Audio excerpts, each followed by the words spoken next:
ነቃ በረከት ነህ ገብረ መንፈስ ቅዱስ የጽድቅ ሐዋርያ የኢየሱስ ክርስቶስ መልአኩ ገብርኤል መንገድ እያሳየህ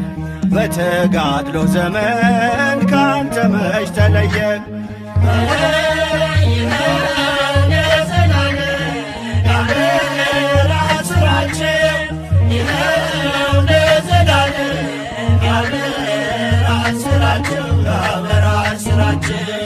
በእግዚአብሔር ተመረጥክ ገና በማኅፀን ገብረ መንፈስ ቅዱስ ጻድቁ አባታችን የእናት አባትህ ምልጃና ልመና ፍጻሜን አገኘ አንተን ወለዱና